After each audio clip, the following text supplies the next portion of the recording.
Finn Balor wished Cody Rhodes luck. Cody walked away. And the second that corridor was clear, two men who knew exactly what they were doing put Finn Balor on the floor. That wasn't a random attack. That was a message with 20 years of history behind it. WWE Galaxy Nova here. SmackDown in Atlantic City gave us a backstage segment that most people are treating as a footnote to the Cody Rhodes #1 contender story. And I get it, Cody winning the title shot is the headline. But what happened to Finn Balor in that corridor the second Cody walked away is actually its own story. One that goes way deeper than a simple beatdown. Let's get into it. Context first. Before Tama and Talla showed up, Finn Balor found Cody Rhodes backstage and had a very specific conversation with him. He told Cody he came to SmackDown to challenge for the Undisputed WWE Championship. Said it directly. Said go win it back so they can eventually have that match. That's not a throwaway line. That's Finn Balor publicly declaring himself next in line for the title picture. On camera, in front of production. In a building where Sami Zayn just opened the show as new champion and Cody just got booked into a #1 contender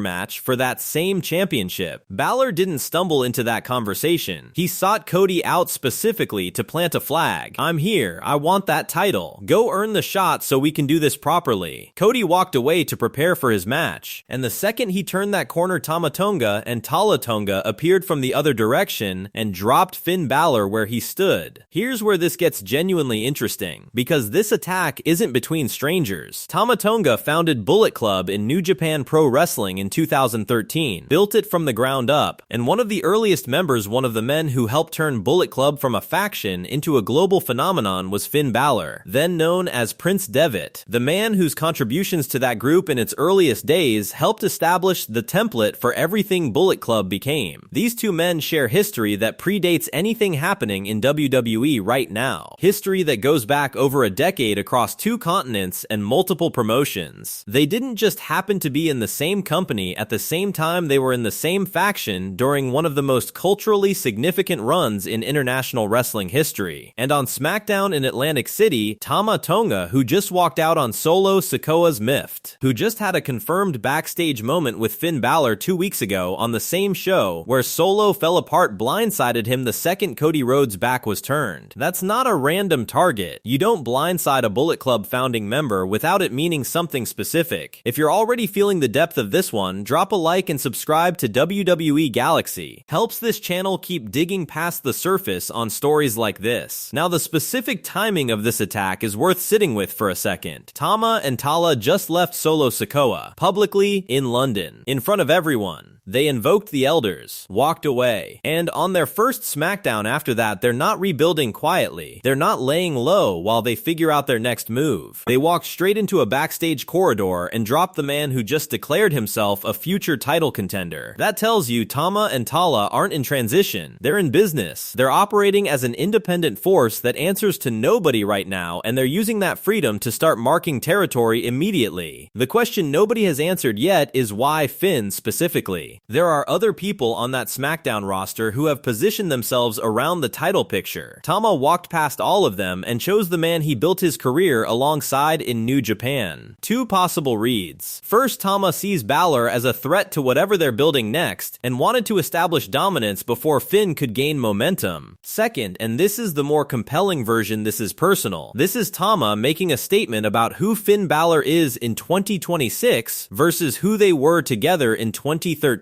Things change, people change, factions change, and sometimes the way you remind someone of that is by putting them on the floor in a SmackDown hallway. Finn Balor came to SmackDown with a mission. He said it out loud. He wants the Undisputed WWE Championship. He thinks the path runs through Cody Rhodes first win it back, then we have the match that makes sense. That mission just got complicated before it even properly started, because Tama and Talla attacking him isn't a speed bump he walks past and forgets about. Balor is not wired that way. He's the kind of performer who accumulates everything that happens to him and feeds it directly into whatever he does next. The attack doesn't derail his title ambitions, it adds another layer of personal motivation underneath them. And for Tama and Talla, a program with Finn Balor on SmackDown is not a lateral move. That's a genuine story with genuine heat built on real history that the audience doesn't fully know yet. WWE has the opportunity to use a decade of international wrestling backstory as the foundation for something something that feels completely different from the standard title program or faction rivalry. Whether they actually do that, whether the writers pull the Bullet Club history into the mainstream narrative, that's the question that makes this worth watching closely. Finn Balor walked into SmackDown with a plan, declared himself a future title contender, and left Atlantic City on the floor of a backstage corridor with Tama Tonga standing over him. The mission isn't over, but it just got personal in a way that goes back further than anything happening on SmackDown right now. Drop your answer in the comments. Is this the start of a Tama Tonga versus Finn Balor program built on their Bullet Club history? And does that story eventually pull Balor into the title picture the way he planned? Like the video, subscribe to WWE Galaxy, and I'm Nova. See you Friday.